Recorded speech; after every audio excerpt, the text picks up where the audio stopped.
Assalamualaikum warahmatullahi wabarakatuh. Kami dari kelompok 4, izinkan saya memperkenalkan diri serta memperkenalkan anggota kelompok saya. Saya Ismi Rahmawati selaku moderator yang akan mengatur jalannya diskusi, dan adapun anggota saya yaitu Fitria, Eli, Yulia, Anissa, Andika, Pandu, Alfat, serta Yogi. Pada bab ini kami akan membahas mengenai 1. Hakikat hak dan kewajiban warga negara. 2. Substansi hak dan kewajiban warga negara. 3. Kasus pelanggaran hak dan kewajiban warga negara. 4. Upaya penanganan pelanggaran hak dan pengingkaran kewajiban. Baik, untuk mempersingkat waktu, saya persilahkan kepada para pemateri untuk menyampaikan materinya secara berurutan. Selanjutnya, kami akan menayangkan contoh satu kasus mengenai pelanggaran hak dan pengingkaran kewajiban di akhir materi. Hakikat dan kewajiban warga negara. Pengertian warga negara menurut Undang-Undang Nomor 12 Tahun 2006, Pasal 1 Angka 1. Warga negara adalah warga suatu negara yang ditetapkan berdasarkan peraturan perundang-undangan. Menurut Undang-Undang Dasar Negara Republik Indonesia, Pasal 26 Tahun 1945, Ayat 1 yang berbunyi, yang menjadi warga negara adalah orang-orang bangsa Indonesia asli dan orang-orang bangsa lain yang disahkan dengan undang-undang sebagai warga negara. Ayat 2 yang berbunyi, penduduk ialah warga negara Indonesia dan orang asing yang bertempat tinggal di Indonesia. Ayat 3 yang berbunyi, hal-hal mengenai warga negara penduduk diatur dengan undang-undang. menurut Undang-Undang Negara Republik Indonesia Nomor 12 Tahun 2006 Pasal 4 Tentang kewarganegaraan negara Republik Indonesia adalah setiap orang berdasarkan peraturan perundang-undangan atau berdasarkan perjanjian pemerintah Republik Indonesia dengan negara lain sebelum undang-undang ini berlaku sudah menjadi warga negara Indonesia. Wujud hubungan warga negara dengan negara. Peran pasif adalah kepatuhan warga terhadap perundang-undangan yang berlaku di negara tempat mereka tinggal. Peran aktif merupakan aktivitas warga negara untuk terlibat dalam kehidupan bernegara, terutama dalam mempengaruhi keputusan publik. Peran positif merupakan permintaan dari warga negara atas pelayanan dari negara untuk memenuhi kebutuhan hidup. Peran negatif merupakan permintaan warga negara terhadap negaranya agar tidak turut adil dalam kehidupan pribadinya. Perspektif hukum politik, kebudayaan, dan kesusilaan warga negara adalah seluruh individu yang mempunyai ikatan hukum dengan suatu negara. Hubungan hukum antara warga negara dan negara dibedakan atas pertama, hubungan sederajat dan tidak sederajat, kedua, hubungan timbal balik dan imbang timbang. Pengertian hak dan kewajiban. Hak memiliki pengertian tentang suatu hal yang benar, milik, kepunyaan, kewenangan, kekuasaan untuk berbuat sesuatu kekuasaan yang benar atas sesuatu derajat atau martabat. Sedangkan kewajiban adalah sesuatu yang wajib dilaksanakan setiap orang atau setiap warga negara sesuai dengan peraturannya. Macam-macam hak dan kewajiban. Hak legal adalah hak yang didasarkan atas hukum dalam salah satu bentuk. Hak legal ini banyak berbicara tentang hukum atau sosial. Hak khusus timbul dalam suatu relasi khusus antara beberapa manusia atau karena fungsi khusus yang dimiliki orang satu terhadap orang lain. Hak negatif, sesuatu yang bersifat negatif, yang berarti seseorang bebas melakukan atau memiliki sesuatu yang orang lain tidak boleh menghindari atau menghilangkan hak tersebut. Hak sosial, di sini bukan hanya hak kepentingan terhadap negara saja, akan tetapi sebagai anggota masyarakat bersama dengan anggota-anggota lain. Hak moral, didasarkan atas prinsip atau peraturan etis saja. Hak moral lebih bersifat individu. Hak positif memiliki sifat positif pada seseorang merasa berhak mendapatkan atau melakukan sesuatu. Hak individual. Negara tidak boleh menghindari atau mengganggu individu dalam mewujudkan hak-hak ia miliki. Menurut Surjono Sukanto, pengertian hak adalah hak searah atau relatif dan hak jamak arah atau absolut. Hak searah merupakan hak ada dalam hukum perjanjian. Hak jamak searah atau absolut berwujud layaknya sebuah hak yang terdapat dalam aturan hukum dan diatur oleh negara. Menurut Kurjon membagi pengertian hak menjadi 5 bagian. Hak sempurna dapat dipaksakan melalui hukum. Hak utama adalah hak yang diperluas hak-hak tambahan. Hak publik adalah hak yang dimiliki masyarakat. Hak positif adalah hak melakukan perbuatan tertentu. Hak milik adalah hak yang berhubungan dengan barang atau kedudukan. Yang kedua, ada kewajiban. Kewajiban mutlak adalah kewajiban yang harus dilakukan oleh seseorang terhadap dirinya sendiri dan tidak berkaitan dengan hak serta tanpa harus mengaitkan hak di lain pihak. Kewajiban universal adalah kewajiban yang ditujukan kepada seluruh warga negara secara umum. Kewajiban primer adalah kewajiban yang bisa muncul dari tindakan atau perilaku seseorang yang tidak melawan hukum.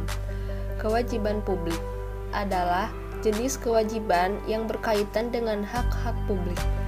Kewajiban positif merupakan kewajiban seseorang untuk meniatkan dirinya melakukan suatu hal. Substansi hak dan kewajiban negara Indonesia. Contoh hak dan kewajiban warga negara dalam Pancasila. Sila pertama berbunyi ketuhanan yang Maha Esa memiliki hak dan kewajiban seperti kita berhak memeluk agama dan kepercayaan sesuai dengan pilihan dan keyakinan masing-masing. Sila kedua berbunyi kemanusiaan yang adil dan beradab memiliki hak dan kewajiban seperti kita berhak mendapatkan kehidupan yang layak dan diperlakukan secara adil di masyarakat. Sila ketiga berbunyi persatuan Indonesia.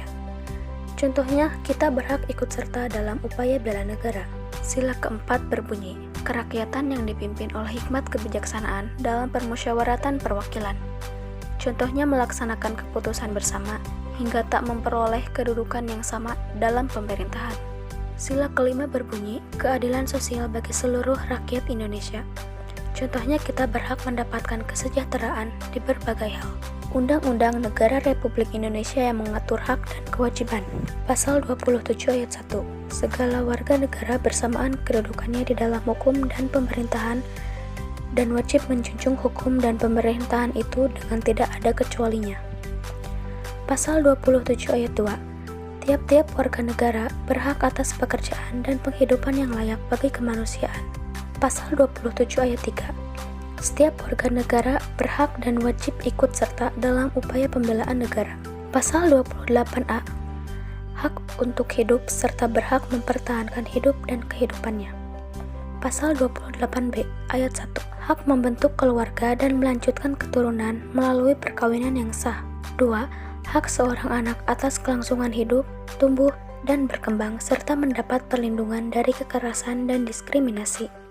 Pasal 28C, hak untuk memajukan diri dalam memperjuangkan haknya secara kolektif untuk membangun masyarakat, bangsa, dan negaranya. Pasal 28D, hak untuk bekerja sama mendapat imbalan dan perlakuan yang adil dan layak dalam hubungan kerja. Pasal 28E, hak atas kebebasan meyakini kepercayaan, menyatakan pikiran dan sikap sesuai dengan hati nuraninya. Pasal 28F, hak berkomunikasi dan memperoleh informasi untuk mengembangkan pribadi dan lingkungan sosialnya, serta hak mencari, memperoleh, memiliki, menyimpan, mengolah, dan menyampaikan informasi dengan menggunakan segala jenis saluran yang tersedia. Pasal 28G, hak untuk bebas dari penyiksaan atau perlakuan yang merendahkan derajat martabat manusia dan berhak memperoleh suaka politik dari negara lain. Pasal 28H ayat 1, hak hidup sejahtera lahir dan batin, bertempat tinggal, dan mendapatkan lingkungan hidup yang baik dan sehat, serta hak untuk memperoleh pelayanan kesehatan. Pasal 28I 1. hak untuk hidup, hak untuk tidak disiksa, hak untuk kemerdekaan pikiran dan hati nurani, hak beragama, hak untuk tidak diperbudak, hak untuk diakui sebagai pribadi di hadapan hukum, dan hak untuk tidak dituntut atas dasar hukum yang berlaku surut adalah hak asasi manusia yang tidak dapat dikurangi dalam keadaan apapun. Pasal 28I ayat 4. Perlindungan, pemajuan, penegakan, dan pemenuhan hak asasi manusia adalah tanggung jawab negara, terutama pemerintah. Pasal 28C ayat 1. Setiap orang wajib menghormati hak asasi manusia orang lain dalam tertib kehidupan bermasyarakat, berbangsa, dan bernegara. Ayat 2. Dalam menjalankan hak dan kebebasannya, setiap orang wajib tunduk kepada pembatasan yang ditetapkan dengan undang-undang dengan maksud semata-mata untuk menjamin pengakuan serta penghormatan atas hak dan kebebasan orang lain dan untuk memenuhi tuntutan yang adil sesuai dengan pertimbangan moral, nilai-nilai agama, keamanan, dan ketertiban umum dalam suatu masyarakat demokratis. Pasal 32 ayat 1 dan 2. Setiap warga negara berhak mendapatkan pendidikan. Setiap warga negara wajib mengikuti pendidikan dasar dan pemerintah wajib membiayainya. Pasal 30 ayat 1. Tiap-tiap warga negara berhak dan wajib ikut serta dalam usaha pertahanan dan keamanan negara. Pasal 33 ayat 1. Perekonomian disusun sebagai usaha bersama berdasar atas asas kekeluargaan. Pasal 34 ayat 1. Kewajiban negara untuk memelihara fakir miskin dan anak terlantar. Pasal 26 ayat 1. Yang menjadi warga negara adalah orang-orang bangsa Indonesia asli dan orang-orang bangsa Indonesia lain yang disahkan dengan undang-undang sebagai warga negara. Kasus pelanggaran hak dan pengingkaran kewajiban warga negara. 1. Pelanggaran hak warga negara. Pelanggaran hak warga negara merupakan akibat dari adanya pelalaian atau pengingkaran terhadap kewajiban, baik yang dilakukan oleh pemerintah maupun oleh warga negara sendiri. Penangkapan tidak berdasarkan hukum. Syarat penangkapan diatur pada pasal 17 KUHP yang menyatakan bahwa perintah penangkapan dilakukan terhadap seseorang yang diduga keras melakukan tindak pidana berdasarkan bukti permulaan yang cukup. Pengetarapan budaya kekerasan. Pengetarapan budaya kekerasan untuk menindak warga masyarakat yang dianggap ekstrim yang dinilai oleh pemerintah mengganggu stabilitas keamanan yang akan membahayakan kelangsungan pembangunan. Pembungkaman kebebasan pers dengan cara pencabutan CUV khususnya terhadap pers yang dinilai mengkritisi kebijakan pemerintah dengan dalih mengganggu stabilitas keamanan. Menimbulkan rasa ketakutan masyarakat luas terhadap pemerintah karena takut dicurigai sebagai oknum pengganggu stabilitas atau ofusan pemerintah atau ekstrem.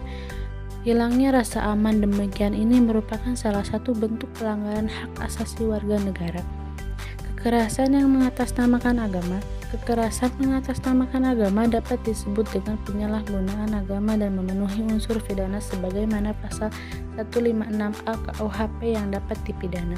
Dari tindak pidana penyalahgunaan agama pada pasal 156A KUHP perspektif ajaran Islam, yaitu penafsiran atas kekaburan hukum pada kata penyalahgunaan agama dan dikaitkan dengan kekerasan yang mengatasnamakan agama. Eksploitasi anak.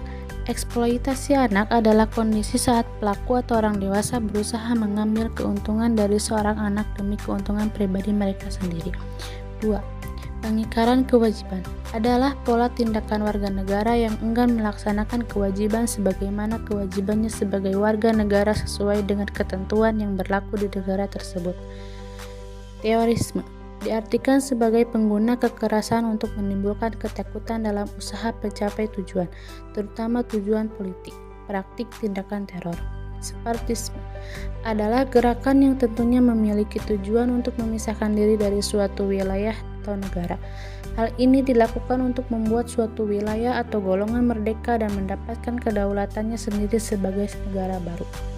Merusak fasilitas umum. Sebagaimana diatur dalam KUHP, ketentuan pasal 406 KUHP ayat 1 mengatur bahwa barang siapa dengan sengaja dan dengan melawan hak kebinasakan, merusak, membuat hingga tidak dapat dipakai lagi atau menghilangkan sesuatu barang yang sama sekali atau sebagiannya kepunyaan orang lain.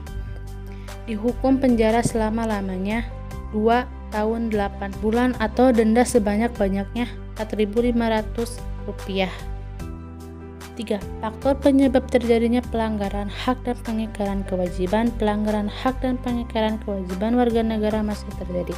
Adapun faktor penyebabnya adalah berikut ini: sikap egois, rendahnya kesadaran terhadap peraturan, sikap tidak toleran, penyalahgunaan kekuasaan.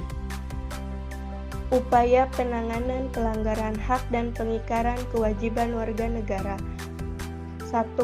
Upaya penanganan kasus pelanggaran hak dan pengingkaran kewajiban warga negara. Kepolisian melakukan penanganan terhadap kasus-kasus yang berkaitan dengan pelanggaran terhadap hak warga negara untuk mendapatkan rasa aman, seperti penangkapan pelaku tindak pidana umum, pembunuhan, perampokan, penganiayaan, peraturan lalu lintas, dan sebagainya, dan tindak pidana terorisme. Polres dalam hal ini sangat berperan dalam kontrol terhadap penyelenggaraan proses jalannya persidangan di Indonesia. Tentara Nasional Indonesia melakukan penanganan terhadap kasus-kasus yang berkaitan dengan gerakan separatisme, ancaman keamanan dari luar, dan sebagainya. Dan TNI membakruf Polri sebagai fungsi keamanan dan ketertiban yang dipandang sangat dibutuhkan dalam rangka keamanan negara. Komisi Pemberantasan Korupsi melakukan penanganan terhadap kasus-kasus korupsi dan penyalahgunaan keuangan negara baik dalam skala kecil maupun besar. Lembaga peradilan melakukan peranan untuk menjatuhkan vonis atas kasus pelanggaran hak dan pengingkaran kewajiban warga negara, tentunya dengan menegakkan prinsip keadilan. 2. Partisipasi masyarakat dalam upaya penanganan pelanggaran hak dan pengingkaran kewajiban warga negara. A. Partisipasi warga negara di lingkungan keluarga. Di lingkungan keluarga, misalnya, kita bisa memulainya dengan memberi contoh yang baik kepada adik-adik kita, memberi pengertian secara halus kepada orang tua kita atau saudara-saudara kita yang belum mengerti. B. Partisipasi warga negara di lingkungan sekolah. Lingkungan sekolah merupakan lingkungan yang tepat untuk mengajak masyarakat luas memulai mengajak ke hal-hal yang baik, mencoba untuk menerapkan agar mereka baik pengajar maupun murid-murid untuk ikut berpartisipasi dalam mencegah terjadinya pelanggaran hak dan kewajiban warga negara. C. Partisipasi warga negara di lingkungan masyarakat. Masyarakat yang lebih luas, yakni lingkungan bangsa dan negara. Di sini posisi kita terbatas seluruh Indonesia sebagai sebuah bangsa dan negara. Kita bisa melakukan apa saja dalam proses mengajak orang lain ikut berpartisipasi dalam mencegah terjadinya pelanggaran hak dan kewajiban. Misalnya saja, kita bisa menulis di blog pribadi atau website untuk yang disediakan untuk menampung aspirasi kita sebagai warga masyarakat. D. Partisipasi warga negara di lingkungan berbangsa dan bernegara. Upaya dapat dilakukan mencegah pelanggaran hak dan pengingkaran kewajiban di lingkungan bangsa dan negara sebagai berikut. 1. Mematuhi hukum yang berlaku. 2. Menggunakan helm saat berkendara bermotor. 3. Membayar pajak. Hak merupakan segala sesuatu yang pantas dan mutlak untuk didapatkan oleh individu sebagai anggota warga negara sejak masih berada di dalam kandungan. Sedangkan kewajiban merupakan suatu keharusan, kewajiban bagi individu dalam melaksanakan peran sebagai anggota warga negara guna mendapat pengakuan akan hak yang sesuai dengan pelaksanaan kewajiban tersebut. Hak dan kewajiban merupakan suatu hal yang terikat satu sama lain, sehingga dalam praktik harus dijalankan dengan seimbang. Pasal 28A yang berbunyi, setiap orang berhak untuk hidup serta berhak mempertahankan hidup dan kehidupannya. Pasal tersebut menjelaskan bahwa setiap orang berhak untuk mempertahankan hidup dan kehidupannya baik dalam masyarakat, berbangsa, dan juga bernegara.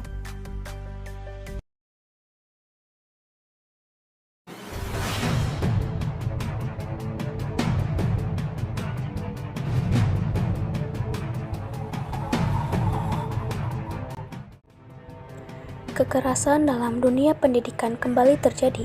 Kali ini seorang taruna Akademi Teknik Keselamatan Penerbangan atau ATKP, Aldama Putra Pangkolan berusia 19 tahun, tewas dengan sekujur tubuh penuh luka lebam karena dianiaya seniornya. Sedangkan pihak kampus ATKP menyatakan Aldama Putra yang merupakan taruna tingkat pertama itu terjatuh di kamar mandi pada Minggu 3 Februari 2019 malam. Pelaku penganiaya yang bernama M. Rusdi, 21 tahun, tega menganiaya Aldama Putra hingga mengakibatkan juniornya itu tewas. M. Rusdi adalah taruna yang lebih senior Aldama di kampus Akademi Teknik Keselamatan Penerbangan Makassar. Kapolres Tabes Makassar Kombes Pol Wahyu Dwi Ariwibowo mengungkapkan hasil pemeriksaan pelaku penganiaya karena pelanggaran tidak pakai helm. Pelaku memanggil korban diarahkan ke salah satu kamar senior, kata Kombes Wahyu di Mapolres Tabes Selasa sore. Disitulah terjadi penganiayaan senior kepada juniornya. Lanjut Kombes Wahyu saat rilis kasus tersebut. Karena ada pelanggaran, dilihat bahwa yang bersangkutan tidak menggunakan helm.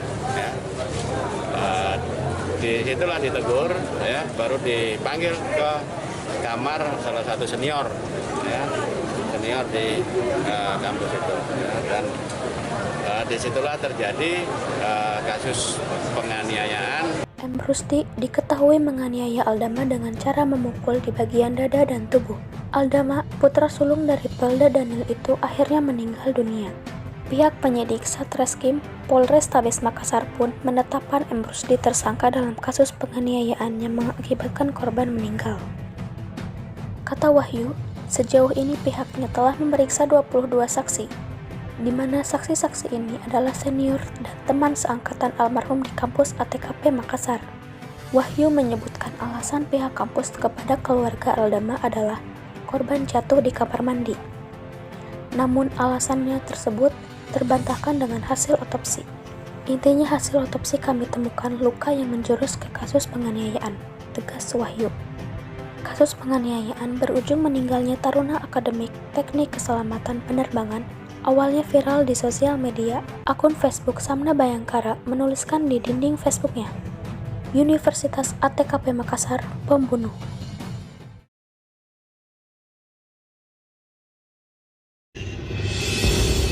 Minggu 3 Februari 2019, Aldama bergegas menuju asrama untuk menemui seniornya.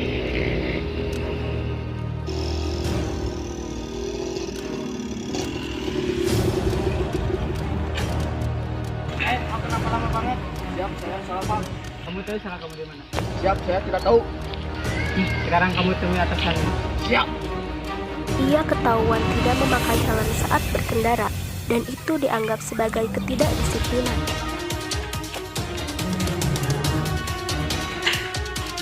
Aldama diperintahkan untuk melakukan sikap taubat.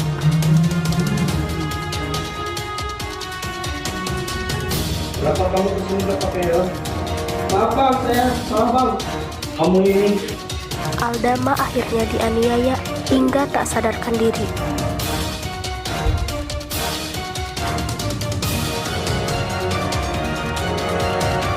Aduh, gimana ini? Dia pingsan. Terus aja sendiri. Pasal-pasal yang dilanggar. Dalam kasus penganiayaan ATKP Makassar tersebut terdapat beberapa aturan atau pasal yang telah dilanggar. Beberapa di antaranya adalah Pasal 28A, hak untuk hidup serta berhak mempertahankan hidup dan kehidupannya. Pasal 28B ayat 2, hak seorang anak atas kelangsungan hidup, tumbuh, dan berkembang serta mendapat perlindungan dari kekerasan dan diskriminasi.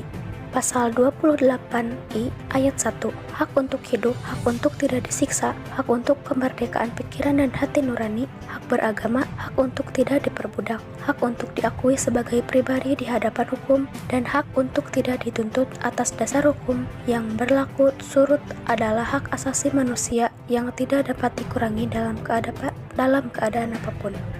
Pasal 28I ayat 2, hak untuk bebas dari perlakuan yang bersifat diskriminatif atas dasar apapun dan hak mendapatkan perlindungan terhadap perlakuan yang bersifat diskriminatif itu.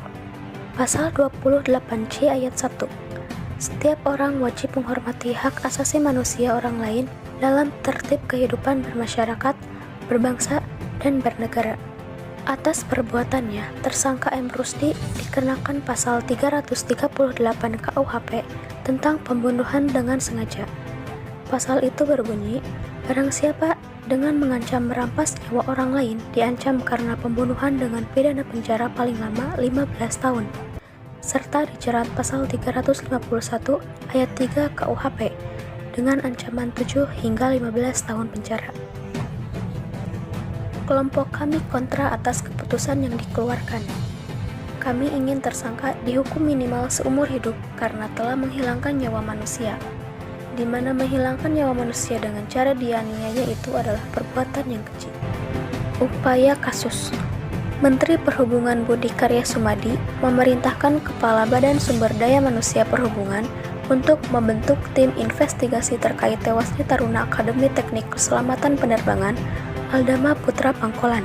Sebagai tindak lanjut dari kejadian tersebut, Kemenhub juga segera mengambil langkah secara internal terhadap unsur sekolah yang lalai dalam melaksanakan tugasnya, sehingga peristiwa tindak kekerasan terjadi lagi. Budi menginstruksikan kepada Kepala BPSDMP agar lebih meningkatkan pengawasan dan pembinaan baik secara edukasi maupun peningkatan moral taruna-taruni sekolah tinggi di bawah pembinaan Kemenhub untuk mencegah terulangnya kasus ini ke depan. Selanjutnya, ada sedikit puisi mengenai pelanggaran hak dan kewajiban yang akan disampaikan oleh Eli, kepadanya dipersilahkan. Hari ini, kami dilahirkan di bumi, menjadi manusia yang utuh, dalam kesejatian cita dan cinta, berpayung hak dan kewajiban, menjadi desau pembebasan, berkelana membentang bendera, segala rasa, upaya, cipta dan karya, biar bumi tiada seteru, tiada perang dan penindasan, lembut, tenang, dan damai. Terbang bebaslah impian, jadi rumah, jadi istana. Inilah hak kami menuju langit angkasa yang luas dengan warna-warni pelangi. Bebaskan, stop penindasan dan perbudakan.